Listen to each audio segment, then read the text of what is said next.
અમદાવાદમાં રોડની ખરાબ સ્થિતિને ગંભીરતાથી લેતા મુખ્યમંત્રી ભૂપેન્દ્ર પટેલે તાજેતરમાં જ તમામ મ્યુનિસિપલ કમિશનરો અને મેયરને સ્પષ્ટ સૂચના આપી હતી કે શહેરના રસ્તાઓ ગુણવત્તાયુક્ત અને સમયસર તૈયાર થવા જોઈએ, જે બાદ એએમસી તરત જ એક્શનમાં આવ્યું. હવે મ્યુનિસિપલ કમિશનર બંછાનિધિ પાની પોતે મેદાનમાં ઉતરી રોડનું નિરીક્ષણ કરી રહ્યા છે. કમિશનરે દક્ષિણ પશ્ચિમ ઝોનના જોધપુર વોર્ડમાં એસજી હાઈવેના નવા 30 મીટર પહોળા માર્ગનું નિરીક્ષણ કર્યું. રોડ બનાવવાની પ્રક્રિયામાં સેન્સર પેવર દ્વારા યોગ્ય કેમ્બર, મટીરીયલનું યોગ્ય તાપમાન અને અન્ય ટેકનિકલ ધોરણોની તેઓએ જાતે ચકાસણી કરી. કમિશનરે સ્પષ્ટ શબ્દોમાં કોન્ટ્રાક્ટર અને ઇજનેરોને સૂચના આપી કે કામ દિવસ રાત ચાલવું જોઈએ અને ગુણવત્તામાં જરાય કચાસ નહીં ચાલે. બાકી રહેલા રોડ 31 ડિસેમ્બર સુધીમાં પૂર્ણ કરવા તેમને ટાર્ગેટ આપ્યું છે.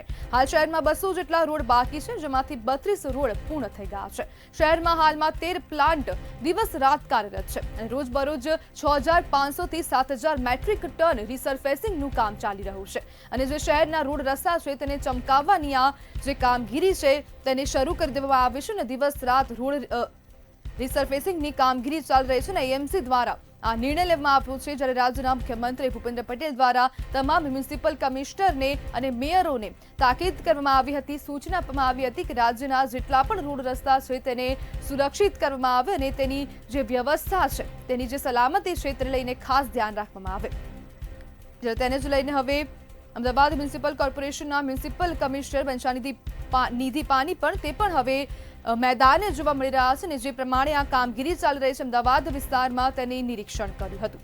જ્યારે એસજી હાઈવે પાસે જે નવો 30 મીટરનો રોડ બની રહ્યો છે તેની પણ કામગીરીની સમીક્ષા કરવામાં આવી હતી અને ઝોનના અધિકારીઓને મેદાને રહી દેખરેખ રાખવા માટે પણ આદેશ આપવામાં આવ્યા હતા.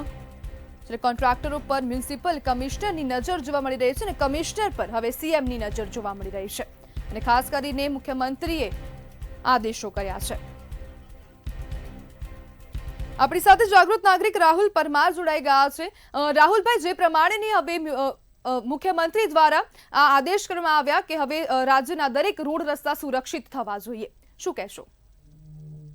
મેડમ, રાજ્યના મુખ્યમંત્રી ચોમાસું પત્યા પછી દર વખતે જાહેરાત કરતા હોય છે કે દિવાળી સુધીમાં રોડો બની જશે, દિવાળી સુધીમાં તૂટેલા રોડો બની જશે. સૌથી મોટો પ્રશ્ન એ છે કે એક વખત રોડ બનેલો હોય એની થિકનેસ સર્ટિફિકેટોમાં 10-10 વર્ષ સુધીની ગેરંટી હોય છે, તેમ સુધી રોડ વર્ષે વર્ષે કેમ બનાવવા પડે છે? અને કમિશનરશ્રી જાતે રોડ જોવા ઉતર્યા હોય તો એસજી હાઈવે જ કમિશનર કેમ પસંદ કરે છે? આ પૂર્વના પટ્ટામાં કમિશનર આવે તો ખબર પડે કે નીચેલા કર્મચારીઓ અને કોન્ટ્રાક્ટરની મિલીભગતોના જે દ્રશ્યો છે એ કમિશનરશ્રીને નજરે પડશે. અહીંયા લાંભા જેવા પૂર્વના વોર્ડમાં જ્યારે તમે જુઓ તો હજુ પણ રોડ રસ્તા અધૂરા મૂકી દેવામાં આવ્યા છે અને રોડ પૂરા પણ બનાવવામાં આવ્યા નથી. આ કમિશનર હોય કે મુખ્યમંત્રીઓ ખાલી એસી ચેમ્બરોમાં બેસી અને આ એક જે એસજી હાઈવે બાજુના હોય કે જે સારા વિસ્તાર હોય એ વિસ્તારોમાં મુલાકાત લે છે, પણ પૂર્વના વિસ્તારમાં અને આવા અંતરિયાળ વિસ્તારમાં મુલાકાતો લેતા નથી. અને કોન્ટ્રાક્ટર અને કર્મચારીઓની મિલીભગત છે એ આ બધા વિસ્તારમાં નીચે ઉતરશે કમિશનર ત્યારે જ ખબર પડશે કે હકીકત શું ચાલી રહ્યું છે. રાહુલભાઈ, હવે સીએમની વાત તો કમિશનરે માની લીધી, કમિશનરની વાત શું હવે જે કોન્ટ્રાક્ટર છે તે લોકો માનશે?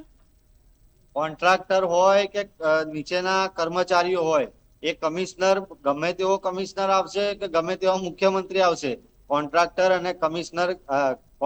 અને નીચેના કર્મચારીઓ ક્યારેય માનવાના નથી. કારણ કે જે કોન્ટ્રાક્ટરોના ઘર જ જે રોડ રસ્તાના કામોમાં ભ્રષ્ટાચાર કરીને ચાલતા હોય એ લોકો ક્યાંથી માનવાના? મેડમ, રાહુલભાઈ, હવે જે પૂર્વ વિસ્તાર છે તેની હાલત ખૂબ દયનીય છે અને માત્ર ખાલી એસજી હાઈવે જે પશ્ચિમ વિસ્તાર છે ત્યાંની જ આ કામગીરી થતી હોય છે. પૂર્વ વિસ્તારમાં કોઈ કામગીરી થતી નથી. કાલુપુર બ્રિજથી લઈને વાત કરીએ તો છેક નિકોલ સુધીના જે પટ્ટા છે, જે એસપી રિંગ રોડ છે, ત્યાં પણ આવા પ્રકારની કોઈ કાર્યવાહી થઈ નથી. એસપી રિંગ રોડ જે નિકોલ સાઈડનો જે પટ્ટો છે ત્યાં પણ કેટલાય સમયથી ધૂળ અને તેના જોવા મળતા હોય છે. મેડમ, તમે જોયું હશે કે જ્યારે દેશના વડાપ્રધાન શ્રી નિકોલમાં આવ્યા ત્યારે નિકોલને એકદમ નાની 16 વર્ષની સુંદરી હોય એ પ્રકારનું રૂપ આપી દેવામાં આવ્યું. પણ વડાપ્રધાન ગયા એના અઠવાડિયા 10 દિવસ પછી નિકોલની હાલત તમે જોઈ હશે કે જે હમણાં કમોસમી વરસાદ પડ્યો તો ત્યારે પણ નિકોલમાં ભૂવા પડી ગયા. અને રિંગ રોડ તો ખાલી નિકોલની વાત નથી, રિંગ રોડ તો આખા અમદાવાદની ફરતે તમે ફરીને જુઓ, રિંગ રોડ ઉપર એટલા મસ્ત મોટા ખાડા છે ને આ એસપી રિંગ રોડ ઉપર કે જેની કલ્પના ના કરી શકો તમે, કે જે બાઇક જેવા વાહનો લઈને તમે નીકળો, ટુ વ્હીલર વાહનો, તો એ વાહનો તો લઈને નીકળો અને ખાડામાં જો ભટકાઈ જાઓ ને તમે પડી જાઓ અને માથા ફૂટી જવાની બી ઘણી બધી સમસ્યાઓ મેડમ આ રિંગ રોડ ઉપર પણ બની રહી છે. જી બિલકુલ રાહુલભાઈ, જોડાવા બદલ આપનો આભાર.